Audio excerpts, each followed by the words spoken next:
नाही, नाही. जैन मुनी हे त्यांच्या प्रयत्नांनी हे सगळं जे जैन बोर्डिंगचा घोटाळा आणि ज्या पद्धतीनं हा व्यवहार झाला, या पद्धतीमध्ये बँक असेल, धर्मादाय आयुक्त असतील आणि जी गोखले असतील आणि 3 ठेकेदार असतील, ती कंपनी असेल, ह्यांनी सगळ्यांनी ही जमीन हडपण्याचा प्रयत्न केला.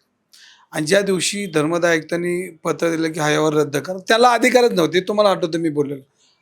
त्याला धर्मादाय आयुक्तांनीच ही चूक केली. एखादी प्रॉपर्टी विकल्यानंतर त्यांना परत आदेश घेता येत नाही. गेली ती प्रॉपर्टी.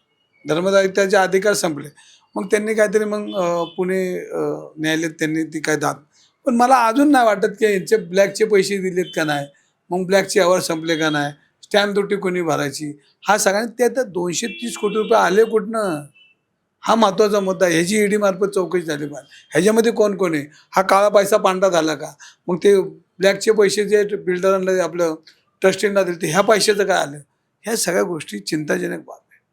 म्हणजे प्रचंड प्रमाणामध्ये हा मोठा महाघोटाळा आहे आणि या महाघोटाळ्यामध्ये जे दोषी असतील त्यांची चौकशी ईडी मार्फत झाली पाहिजे. ईडी मार्फत चौकशी झाली पाहिजे. मग